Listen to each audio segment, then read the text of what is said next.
안녕하십니까. 민법 민민사특별법의 김영석 교수입니다. 이제부터 민법의 기본 과정을요, 차근차근 우리 기본 교과서를 가지고 정리하도록 하겠습니다. 이 내용은 여러분이 아주 중요한 부분은 여러분 반복해서 많이 봐주시기를 부탁드립니다.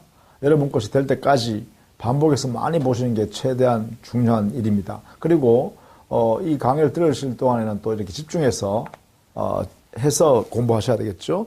그래서 공부하실 동안은 잠시 모든 걸 접어놓고 이것을 집중해서 강의 듣고 교재 내용 보시고 이렇게 해서 반복해서 여러분 것이 될 수 있도록 해주시면 되겠습니다.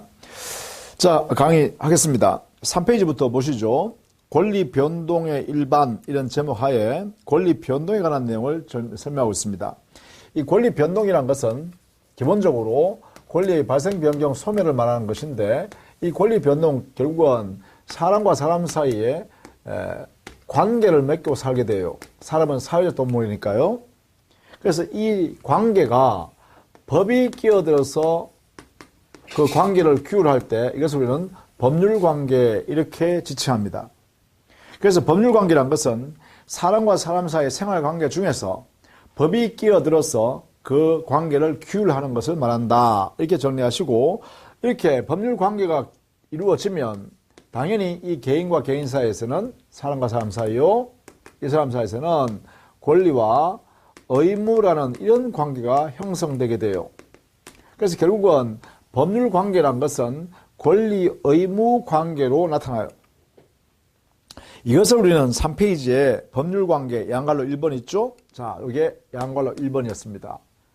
사람의 생활관계 속에서 법률이 끼어들어서 규율하는 관계, 이걸 법률관계를 하고 그 법률관계가 이루어지면 그 각각 당사자한테는 권리나 의무관계가 이렇게 만들어진다. 이것을 설명하고 있죠.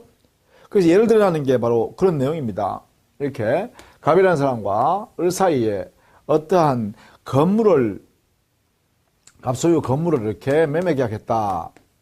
이 매매 계약이라는 관계를 이렇게 맺게 되면 개인 사이에 이 갑이라는 사람은 이 건물 소유권을 넘겨줘야 되고 을이라는 사람은 대금이 있을 거 아니에요. 그죠? 대금 얼마를 지급하기로 약속했으니까 이 대금 지급에 관한 내용이 이렇게 발생하겠죠. 이런 관계로 만들어지게 된다라는 것이에요. 그래서 법률관계라는 것은 바로 여기에 의무가 생기면 여기는 권리가 생기겠죠. 또 을이 대금 지급할 의무가 이렇게 생기면 여기는 권리가 이렇게 발생하겠죠. 그래서 결국은 권리 의무 관계로 나타나게 된다. 이렇게 되겠죠. 자, 이러한 법률 관계, 이 법률 관계와 구별해야 될 관계가 바로 인간 관계입니다. 이 사람의 생활 관계 중에서 단순히 인정이 작동하는 관계죠. 그래서 법이 끼어들지 않는다라는 것이죠. 법이 끼어들지 않는다. 그러면 인간관계는 인정이란 정이 움직이는 관계고, 따라서 여기는 권리 의무 관계가 생기지 않습니다. 이 권리 의무는 강제성이 있는데, 강제력이 발생하게 되는데, 이러한 강제력조차도 생기지 않는다. 이게 인간관계죠. 이렇게요. 자, 이 인간관계 중에 대표적인 게 어떤 게 예를 들 수 있냐 하면 호의관계입니다. 호의관계. 우리가 사회에서 말하는 호의를 베풀었다 하는 말이죠. 즉 누군가에게 편의를 제공하고 좋은 의도로서 상대방한테 배려를 하는 것이죠. 이걸 호의관계라고 그래요. 개인이 개인한테. 예컨대 겨울에 말이죠. 추운 겨울에 만약에 회사 동료 간에 같은 방향이다라고 하면 그때 승용차를 가지고 온 어느 직원이요. 같이 다니는 그 동료 직원에게 같은 방향이니까 퇴근 같이 할까? 내 차 타라. 이렇게 할 수도 있죠. 이때 내 차 타고 같이 가자. 이렇게, 편의를 제공하는 거잖아요. 이게 뭐라냐면 호의동성이라고 그러죠. 그렇게 알았다 했을 때, 그죠? 이 호의동성은 권리 의무 관계를 만들어내려는 그런 의도가 없어요. 관계 자체가. 결국은 베푸는 것이죠. 좋은 의도로 배려하는 것이죠. 그러니까 이러한 법이 끼어들지 않고 권리 의무가 발생하지 않고 강제할 수가 없습니다. 만약에 말이죠. 호의동성에서 이렇게 같은 방향으로 가다가 말이죠. 탔다. 같이 간다. 그러다가 만약에 운전자, 즉 배려를 한 사람한테 전화가 왔는데 급한 일이 생겨서 다시 돌아가야 될 일이 생겼다라고 하면 어떻게 돼요? 동승자한테 아유 미안하다 좀 여기서 내려줘야겠다. 내가 뭐 볼일 봐야 되니까. 그럼 이때요. 권리 의무 관계가 아니기 때문에 강제로 야 우리 같은 방향이니까 거기까지 나 집까지 보여 타야다 줘야 될 거 아니냐. 이런 주장을 할 수가 없다는 것이죠.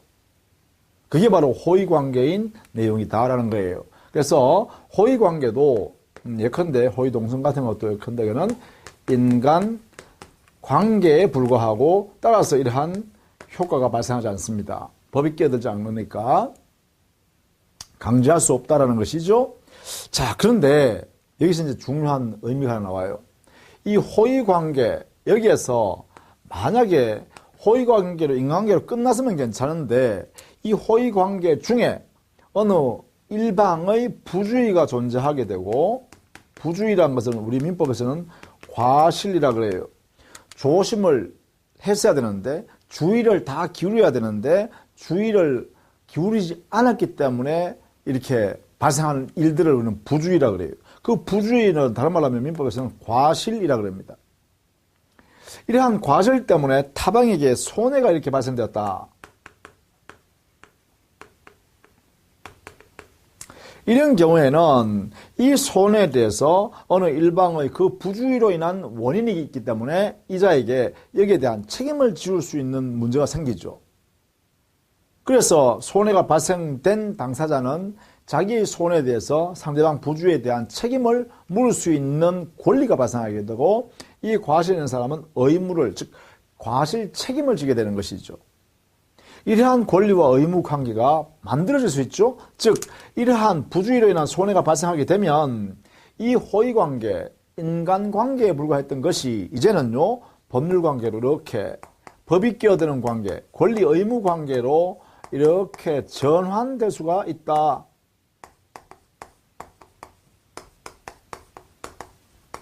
이게 되겠죠. 법률관계로 전환이 될 수도 있다. 라는 것입니다. 이 내용을 꼭 알아두셔야 돼요. 이 부분만. 이것이 여러분 교재는 4페이지에 정리되어 있죠. 호의관계에서 호의동성 중에 어느 일방의 부주의가 발생했을 때 이때는 손해배상 책임이라는 문제가 발생하고 이때 손해배상 책임이라는 것은 권리 의무 관계로 나타나게 된다. 거기에 니은 동그라미 보시면 되겠죠. 동그라미 2번에 호의관계에서 니은 동그라미에 호의동성 중에 만약에 교통사고로 실수로 이렇게 발생했다라고 하면 그로 인한 손해가 발생하고 그 손해에 대해서는 배상 책임이라는 이러한 책임, 의무가 발생한다는 것이죠.